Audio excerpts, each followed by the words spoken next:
สวัสดีครับคุณกำลังอยู่กับรายการ His Talk by ชัยจักรรายการพอดแคสต์ประวัติศาสตร์ที่นำเอาเรื่องราวในอดีตเรื่องราวในประวัติศาสตร์ตำนานและความเป็นมาของสิ่งต่างๆรอบตัวมานำเสนอในรูปแบบของพอดแคสต์โดยนำเสนอเป็นประจำทุกวันเสาร์เวลา 19 นาฬิกาและออกอากาศทาง YouTube ในวันและเวลาเดียวกันโดยมีผมชัยจักร ทวิยุทธานนท์เป็นผู้ดำเนินรายการครับคุณผู้ฟังที่เคารพครับเชื่อว่าหลายๆคนคงได้เป็นส่วนหนึ่งของเทศกาลไหว้พระจันทร์ที่เพิ่งผ่านไปส่วนผมไม่มีเชื้อสายทางจีนก็เลยไม่ได้ร่วมอะไรมากกว่าการมองว่าขนมไหว้พระจันทร์ลูกสวยๆไส้เยอะๆเนี่ยก็น่ากินดีนะครับแต่ที่อย่างนั้นก็ยังเห็นโฆษณามากมายครับที่บอกถึงความหมายของขนมไส้ขนมพิธีกรรมลามไปจนถึงการยกเรื่องของการขอพรพระจันทร์ให้มีความรักมั่นคงใครยังไม่มีคู่ก็ได้ไปขอคู่กับพระจันทร์ในวันนั้นก็ว่ากันไปนะครับแน่นอนวันนี้ผมก็ไม่ได้มาบ่นเรื่องคติความเชื่อพระจันทร์กับเรื่องเชิงพาณิชย์หรอกนะครับเพราะบ่นไปก็เท่านั้นคนจะค้าจะขายยังไงเขาก็ต้องมีวิธีการหาเงินจากกระเป๋าลูกค้าได้อยู่ดีจริงไหมล่ะครับเอาเป็นว่า His Talk ตอนที่54ของเราในวันนี้เนี่ยยังไงก็ยังขอมีส่วนร่วมกับเทศกาลไหว้พระจันทร์ไว้หน่อยก็แล้วกันเดี๋ยวจะหาว่าตกกระแสนะครับ ที่จริงนะผมก็มีเรื่องอยากเล่ามากมายเลยนะครับวันนี้ถ้าเอาเหตุการณ์ในปัจจุบันเป็นที่ตั้งนะก็มีทั้งเรื่องอุลตร้าแมนเรื่องน้ำท่วมและเรื่องอะไรอีกสารพัดนะครับแต่ก็เอาเถอะนะครับวันนี้หยิบเอาเรื่องราวในตำนานเทพกรีกโรมันมาเล่าให้ฟังสักเรื่องดีกว่าไม่ได้เล่านานแล้วนะครับคุณผู้ฟังเองก็สอบถามเข้ามาไม่น้อยนะครับก็เลยคิดว่าไหนๆก็อยู่ในช่วงเทศกาลไหว้พระจันทร์แบบจีนแล้วแต่ถ้าหยิบเอาเรื่องกรีกโรมันมาเล่าก็คงไม่ผิดกติกาสักเท่าไหร่หรอกนะครับ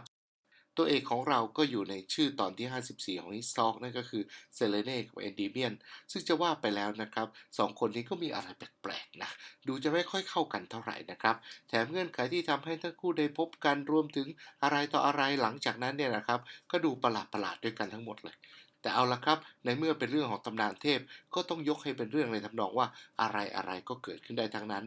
เริ่มต้นกันที่เซเลเน่ก่อนครับเธอคนนี้นะครับจะว่าไปต้องบอกว่าเคยมีฐานะสูงมากๆนะครับที่ต้องบอกว่าเคยมีฐานะนะก็เพราะว่าครั้งหนึ่งเนี่ยเธอเคยเป็นเทพีแห่งดวงจันทร์ตามตำนานกรีกโบราณเลยทีเดียวอ่ะอย่าเพิ่งแปลกใจนะครับคุณผู้ฟังอาจจะเคยได้ยินว่าเทพีแห่งดวงจันทร์ของกรีกนะชื่อว่าเทพีอาร์เทมิสหรือเทพีไดอานาตามชื่อแบบโรมันใช่ไหมล่ะครับที่จริงก็ไม่ผิดหรอกครับแต่ต้องบอกว่าอาร์เทมิสหรือไดอานาเนี่ยมาทีหลังครับเพราะก่อนหน้านั้นเนี่ยท้องฟ้ายามค่ำคืนเนี่ยเป็นทางสัญจรของเทพีเซเลเน่มาก่อน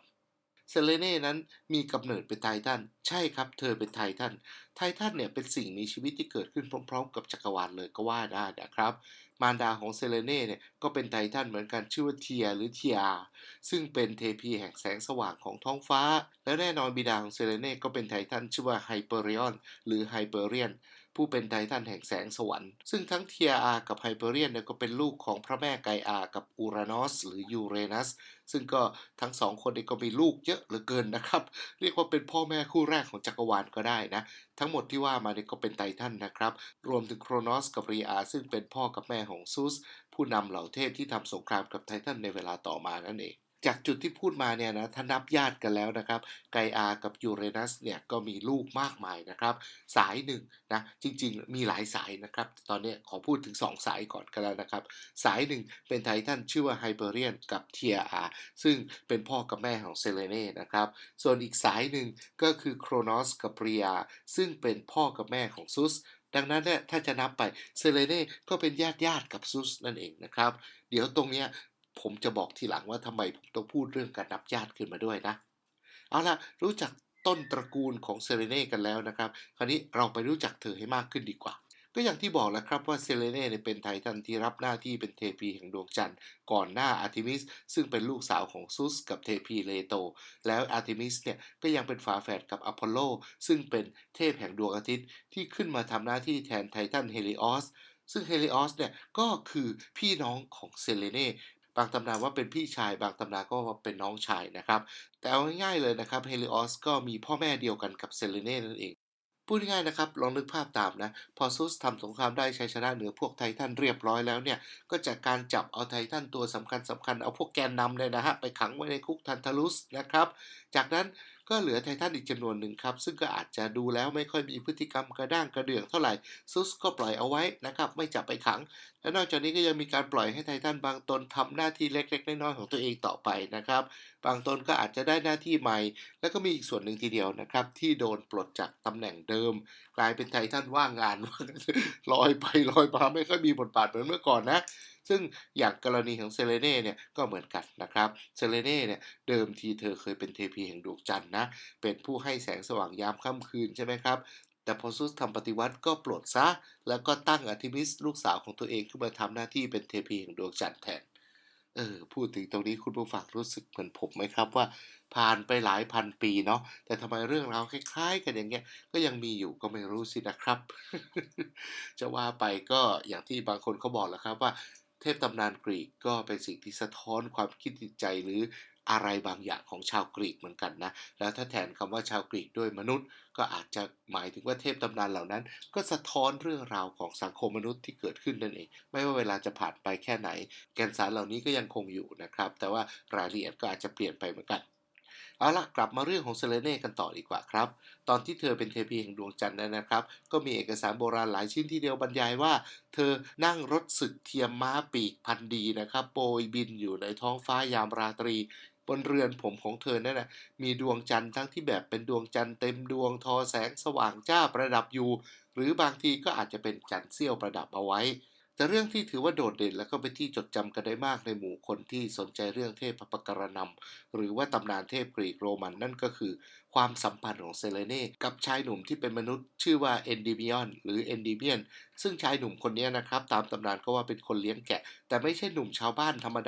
ดานะครับเอนดิเมียนเนี่ยเขามีดีกรีเป็นถึงหลานของมหาเทพซุสหรือบางตำนานก็บอกว่าเป็นลูกลับๆของซุสเลยก็มีแต่เอาละจะเป็นลูกหรือเป็นหลานก็เป็นอีกเรื่องหนึ่งนะฮะ มาดูเรื่องราวของเอดิเมียนกันต่อดีกว่าตำนานเนี่ยเล่าว่าวันหนึ่งเนี่ยซุสเห็นเอดิเมียนเลี้ยงแกะอยู่กลางทุ่งนะครับปล่อยแกะและเล็มหญ้าไปตัวเองก็นั่งเฝ้าบางทีก็ง่วงเหงาหลับบ้างตื่นบ้างดูไม่ค่อยมีแก่นสารในชีวิตเท่าไหร่นะว่าแล้วมหาเทพก็ปรากฏตัวขึ้นมาแล้วก็ถามเอดิเมียนว่าเอางี้ถ้าเกิดเอดิเมียนต้องตายแล้วขอพรได้ข้อหนึ่งจะขออะไรชายหนุ่มของเราเงยหน้าขึ้นมองแล้วก็ตอบว่างั้นขอให้ข้าไม่แก่แล้วก็ไม่ตายสิฟังดูก็เข้าทีนะครับแน่นอนครับในเมื่อขอพรแล้วซุสของเราก็ต้องให้พรตามประสงค์พระองค์ประทานพรให้กับเอดิเมียนหลับไปตลอดกาลเออเป็นพรที่ประเสริฐมากนะครับก็ไม่ต้องแก่แล้วก็ไม่ต้องตายไงครับก็คือให้หลับไปอยู่ในสภาพเหมือนเจ้าชายนิทราตลอดกาลว่างั้นเถอะจะว่าไปก็เป็นวิธีการที่น่าคิดนะครับแล้วทำไมจู่ๆอยู่ๆซุสต้องปรากฏตัวขึ้นมาอย่างนั้นแล้วถามคำถามแบบนั้นกับเอนดีเมียนเรื่องนี้ก็เป็นเรื่องที่เรียกว่าต้องหาคำอธิบายนะฮะคือถ้าฟังตำนานแล้วเชื่อไปเลยเชื่อเฉยๆก็ไม่แปลกอะไรแต่ชาวกรีกเนี่ยก็คงเหมือนกับหลายๆชาติครับที่ก็ขี้สงสัยไม่น้อยเหมือนกันนะครับแล้วก็มีคนพยายามจะอธิบายนะซึ่งตรงเนี้ยก็มีคนวิเคราะห์เอาไว้เหมือนกันนะครับว่าที่จริงเนี่ยอาจจะเป็นแผนการของซุสก็ได้นะเพื่อเตรียมการสำหรับให้เอดิเมียนพบกับเซเลเน่เพราะว่าถ้าขืนเอนดิเมียนยังตื่นอยู่แล้วเกิดเห็นเซเลเน่เข้าก็อาจจะตกใจก็ได้แล้วก็ตายไปจริงๆก็ไม่รู้เหมือนกันนะครับหรือบางทีอาจจะเป็นเพราะว่าในตำนานกรีกเนี่ยถ้ามนุษย์ธรรมดาได้เห็นหรือได้สัมผัสเทพหรือแม้แต่ไททันก็ตามเนี่ยก็อาจจะโดนรัศมีของเทพทำให้ถึงตายไปก็ได้แต่ก็แปลกนะครับทำไมตอนที่ซุสปรากฏตัวให้เอนดิเมียนเห็นทำไมเอนดิเมียนไม่ตายก็แปลกดี ตรงนี้ก็ช่างมันเถอะนะครับก็เตะลูกเข้าโกให้เป็นเรื่องของตำนานก็แล้วกันว่าในเมื่อเป็นตำนานก็บางอย่างก็อาจจะต้องยกเรื่องของความสมเหตุสมผลไว้ก่อนนะครับอาจจะเอาเหตุเอาผลมาจับบางทีก็จะไม่สนุกว่ากันเถอะเนาะเอาเป็นว่านะก็เหมือนกับตอนเรื่องที่ผมพูดเรื่องคิวปิดกับไซคีจำได้ไหมครับก็ทำนองเดียวกันนะครับเพราะถ้าเกิดคิวปิดให้ไซคีเห็นตัวเนี่ยรัศมีเทพก็อาจจะทำให้ไซคีถึงแก่ความตายได้ในลักษณะเดียวกันตรงนี้บางคนก็เลยตีความไปว่าเป็นการเตรียมการของซุสเพื่อให้เอดิเบียนได้พบกับเซเลเน่ในเวลาต่อมาเป็นว่าซุสของเราก็ต้องบอกว่าเป็นนักวางแผนนะฮะเขาทำให้เอนดิเมียนหลับไหลไปตลอดการอยู่ที่หน้าถ้ำแห่งหนึ่งและหลังจากนั้นทุกคืนครับเซเลเน่ของเราที่ลอยผ่านท้องฟ้าไปหลังจากที่มองเห็น มีอะไรตะคุ่มตะคุ่มลงไปดูหน่อยสิก็เห็นชายหนุ่มรูปงามนอนหลับอยู่หน้าถ้ำแห่งนั้นนะครับเซเลเน่ก็เฝ้ามองครับก็แรกๆก็คงจะได้มองอย่างเดียวนะฮะใช่ไหมแต่หลังจากที่มองเข้าทุกคืนทุกคืนนะครับจากความอยากมองก็เปลี่ยนไปนะจากการอยากมองก็อยากจะลองสัมผัส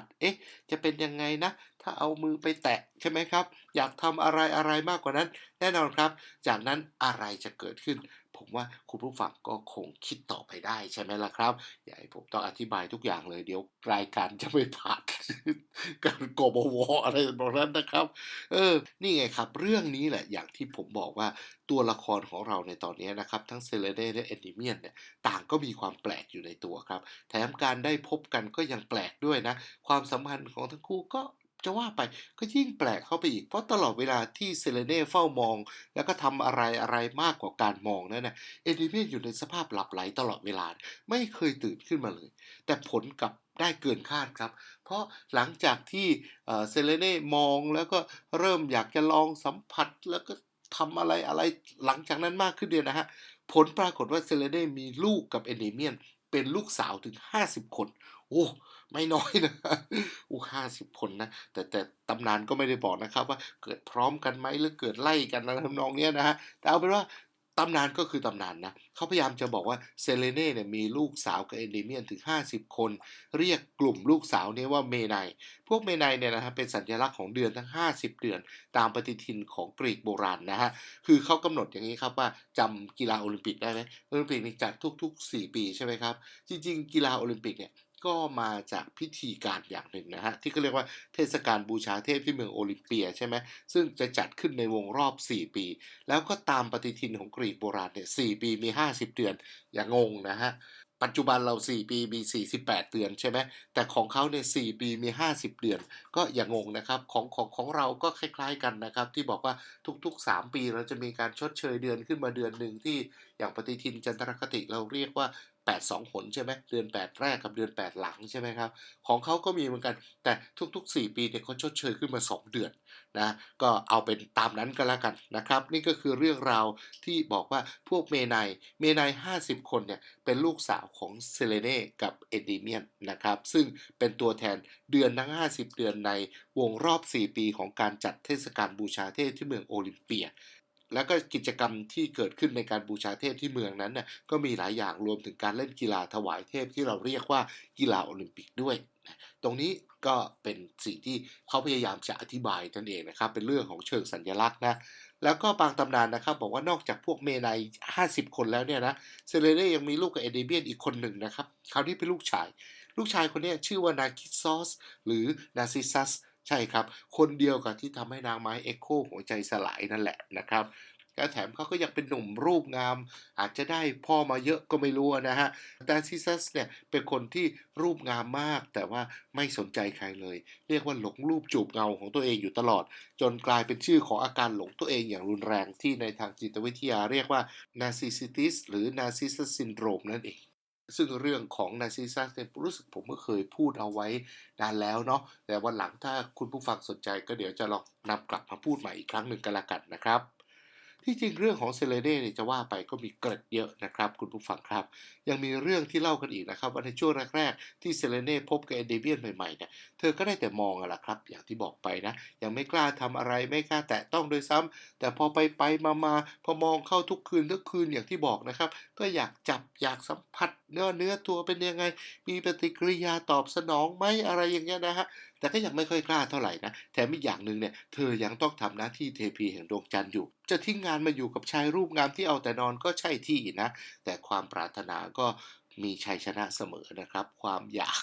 ทำนองนั้นนะความปรารถนาก็มีชัยเสมอในที่สุดเธอก็ต้องฝากงานไว้กับพี่ชายจำได้ไหมไททันเฮลิออสนะฮะซึ่งไททันเฮลิออสเนี่ยเป็นพระอาทิตย์นะครับเป็นสุริยเทพว่างั้นเถอะทำหน้าที่เดียวตอนกลางวันตอนกลางคืนเนี่ยก็เป็นหน้าที่ของน้องสาวก็คือเซเลเน่ใช่ไหมแต่ไปมาน้องสาวก็บอกพี่ว่าฝากแป๊บนึงดิ ฝากรถหน่อยฝากรถพระจันทร์เนี่ยนะฮะเทียมมหาปีกจำได้ใช่ไหมบอกฝากแป๊บหนึ่งนะฮะขอ ลงไปดูอะไรแป๊บนึงคิดแล้วจักรจี้เนาะเฮลิออสก็ยอมนะฮะใช่ไหมก็พี่ชายอ่ะน้องสาวฝากมาก็บอกเอาทำก็ทำเฮลิออสยอมช่วยน้องสาวนะฮะแต่ก็ด้วยความที่เขาคุ้นกับเรื่องของรถม้าพระอาทิตย์มากกว่าพอต้องมาควบคุมรถม้าของเซเลเน่ซึ่งเป็นรถม้าพระจันทร์เนี่ยนะก็กลายเป็นว่าก็เก้ๆกังๆกันนะฮะเขาก็บอกน้องสาวว่าไปรีบมานะเขาก็ควบรถศึกของเซเลเน่เนี่ยนะลอยขึ้นไปบนท้องฟ้านะครับอาจจะเรียกว่าถ้ามองจากพื้นโลกขึ้นไปช่วงนั้นพระจันทร์ก็คงวิปริตหน่อยๆนะฮะเดี๋ยวก็ออกซ้ายเดี๋ยวก็ออกขวาเดินหน้าถอยหลังอะไรลงเลยนะครับนั่นก็คือลักษณะของเฮลิออสที่ควบคุมดวงจันทร์แปลกๆนะฮะกลายเป็นว่าบางทีเนี่ยเช้าเร็วกว่าเดิมบางวันก็รถม้าไม่เป็นใจก็เลยทำให้เช้ามาถึงช้ากว่าเดิมอะไรทำนองนี้นะฮะซึ่งตรงนี้ตำนานก็บอกว่าที่บางวันเช้าเร็วที่บางวันเช้าช้าเป็นเพราะเฮลิออสควบคุมรถม้าของเซเลเน่ได้ไม่ดีเท่าที่ควรนะนี่ก็อาจจะเป็นวิธีการของคนโบราณก็ได้นะครับที่อธิบายว่าทำไมบางช่วงของปีเช้าถึงมาเร็วกว่าปกติและในบางช่วงทำไมกลางคืนยาวนานกว่ากลางวันก็อาจจะเป็นทำนองนั้นได้นะครับอีกอย่างหนึ่งครับคุณผู้ฟังครับเรื่องราวของเทพกรีกเนี่ยก็อย่างที่บอกนะฮะสะท้อนความเป็นกรีกใช่ไหมสะท้อนความคิดแบบกรีกอย่างในกรณีของเซเลเน่ก็เหมือนกันครับเธอเนี่ยไม่ได้มีความรักให้กับเอเดเมียนเพียงคนเดียวนะนี่ก็เป็นลักษณะหนึ่งเป็นลักษณะเด่นก็ได้นะครับของตำนานกรีกนะตำนานกรีกเล่าว่าเธอมีความสัมพันธ์กับเทพกรีกหลายๆองค์เลยทีเดียวอย่างน้อยที่สุดหนึ่งในนั้นก็คือซุสซึ่งเป็นญาติของเธอ จำได้ไหมในตอนต้นรายการเนี่ยผมเคยเทียบให้ฟังนะครับแล้วก็เห็นว่าในสายที่มาจากไกอากับยูเรนัสเนี่ยครับก็มีหลายสายนะหนึ่งในนั้นก็คือสายที่ลงมาเป็นเซเลเน่กับอีกสายหนึ่งที่ลงมาเป็นซุสใช่ไหมจะว่าไปก็คือเป็นญาติกันนะครับซึ่งแน่นอนครับกรณีนี้เนี่ยเซเลเน่มีความสัมพันธ์พูดง่ายๆก็คือเธอก็มีความสัมพันธ์กุ๊กกิ๊กอะไรกันกับซุสซึ่งเป็นญาติของเธอนะฮะแล้วก็มีลูกสาวด้วยกันนะชื่อว่าแพนเดีย ซึ่งแพนเดียเนี่ยเป็นเทพีแห่งพระจันทร์วันเพ็ญนะแล้วก็มีอีกคนหนึ่งชื่อว่าเอราซาหรือบางคนออกเสียงว่าเออร์ซาเนี่ยเออร์ซานี่เป็นเทพีแห่งน้ำค้างที่เกาะตามยอดหญ้าในรุ่งเช้าแล้วยังมีอีกคนหนึ่งพูดง่ายๆมีลูกด้วยกัน3คนนะชื่อแพนเดียเทพีแห่งดวงจันทร์วันเพ็ญเอราซาหรือเออร์ซาซึ่งเป็นเทพีแห่งน้ำค้างยอดหญ้ายามเช้าเนี่ยนะฮะส่วนอีกคนหนึ่งชื่อว่าเนเมียนี่เป็นนางไม้แห่งน้ำพุของเมืองที่เป็นเมืองชื่อเดียวกับเธอนั่นคือเมืองเนเมียเหมือนกันยังไม่หมดครับใจเย็นๆโอ้เรื่องราวของเซเลเน่เนี่ยจะว่าไปสนุกนะครับความสัมพันธ์ระหว่างพี่น้องหรือญาติในตำนานเทพกรีกโรมันเยอะนะอย่างเซเลเน่เนี่ยเธอก็มีความสัมพันธ์กับพี่ชายตัวเองด้วยถูกต้องแล้วครับคนที่เราพูดถึงไปเมื่อกี้นั่นเองก็คือไททันเฮลิออสนะฮะเฮลิออสเนี่ยก็เรียกว่าไม่เบานะฮะมีอะไรกับเซเลเน่เกิดเป็นเทพี4 คนเทพี4 คนเนี่ยเขาเรียกรวมๆว่าเทพีโฮไรเนี่ยก็เป็นกลุ่มเทพีแห่งฤดูกาลทั้ง4นั่นเองนะครับเริ่มแต่ฤดูใบไม้ร่วงฤดูหนาวฤดูใบไม้ผลิฤดูร้อนเนี่ยนะครับและแถมบางตำนานบอกว่าเธอยังให้กำเนิดสิงโตแห่งเนเมียหรือเนเมียนไลออนโดยไม่ปรากฏว่าใครเป็นพ่อด้วยนะจำได้ไหมถ้าคุณผู้ฟังจำเรื่องเฮอร์คิวลิสได้จะต้องรู้จักว่ามีช่วงหนึ่งที่เฮอร์คิวลิสต้องทำภารกิจ12ประการใช่ไหมแล้วก็การฆ่าสิงโตแห่งเนเมียหรือเนเมียนไลออนนี่แหละเป็นภารกิจแรกของเฮอร์คิวลิสใช่ไหมครับนั่นแหละการปราบสิงโตแห่งเนเมียแล้วก็เอาหนังของมันมาคลุมกายนั่นแหละครับตัวนี้แหละที่เขาว่ากันว่าเป็นลูกของเซเลเน่ที่เกิดขึ้นมาโดยไม่ปรากฏว่าใครเป็นพ่อนะฮะคุณผู้ฟังครับเรื่องราวของเซเลเน่เนี่ยอย่าหาว่าผมคิดอกุศลหรือคิดสัปดนเลยนะครับเรื่องทำนองนี้เป็นเรื่องที่ปรากฏและก็พบได้มากมายในตำนานเทพกรีกโรมันหรือตำนานโบราณของอีกหลายๆที่นะแต่ในตำนานกรีกก็ดูจะเยอะหน่อยนะครับที่จริงซุสของเราเนี่ยก็เป็นต้นแบบของคน จริงๆนะผมอยากจะวิเคราะห์ว่าซุสของเราเนี่ยก็เป็นต้นแบบคนเอาพี่เอาน้อง เอาจริงๆคือจะเป็นพญาเทครัวก็ว่าได้นะแม้กระทั่งเฮราซึ่งเป็นน้องสาวใช่ไหมก็ยังกลายเป็นเทวราชินีใช่ไหมก็ไม่แปลกอะไรนะครับจริงๆซุสแกก็มีเขาเรียกว่าอะไรมีความคิดเผื่อแผ่ความรักไปยังคนนั้นคนนี้เยอะมากนะครับ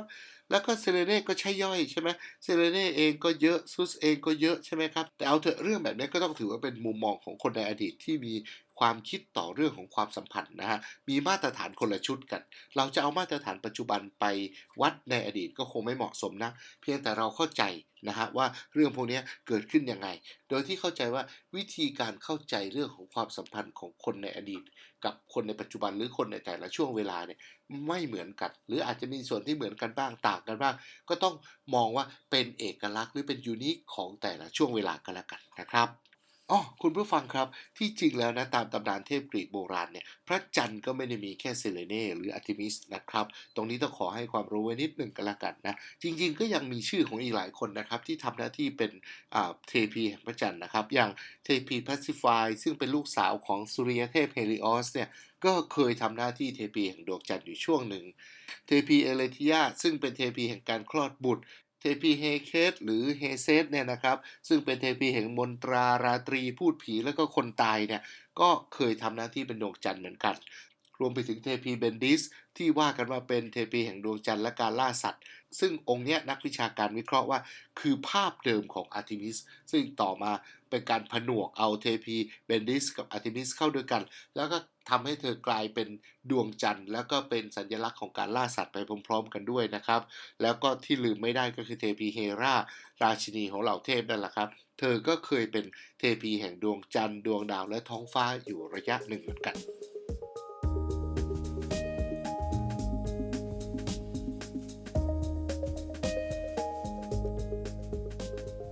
เอาละแปลว่าเรื่องราวของเราในวันนี้ก็คงจบแต่เพียงเท่านี้นะครับหวังว่าคงถูกใจคุณผู้ฟังกันบ้างหลังจากที่ไม่ได้นำเรื่องตำนานเทพมาเล่าให้ฟังนานแล้วนะครับวันนี้ก็นำเรื่องของเซเลเนตเอดิเมียนก็จะว่าไปก็มีมุมที่น่าสนใจก็หวังว่าคงถูกใจกันนะครับถ้าชอบใจก็อย่าลืมกด Subscribe ใน SoundCloud หรือถ้าเป็น YouTube ก็อย่าลืมกดไลค์กด Subscribe กดแชร์กันด้วยแล้วก็ฝากดูนิดนึงนะครับว่าได้กดรูปกระดิ่งเอาไว้หรือเปล่าจะได้ไม่พลาดเรื่องราวของเราที่นำเสนอกันทุกๆตอนนะครับและเช่นเคยครับผมขอขอบคุณผู้ฟังทุกท่านนะครับที่ให้เกียรติติดตามรับฟังรายการของเราทั้งทางพอดแคสต์และทาง YouTubeแล้วกลับมาพบกันใหม่ในตอนหน้ากับ His Talk by เชจากรายการพอดแคสต์ประวัติศาสตร์ในวันเสาร์หน้าเวลา 19 นาฬิกาเหมือนเดิมอย่าลืมนะครับอยากรู้เรื่องประวัติศาสตร์ฟังพอดแคสต์ His Talk สำหรับวันนี้ผมเชจากทวิยุทธานนท์ผู้ดำเนินรายการขอตัวลาไปก่อนโชคดีมีความสุขรักษาสุขภาพกันด้วยสวัสดีครับ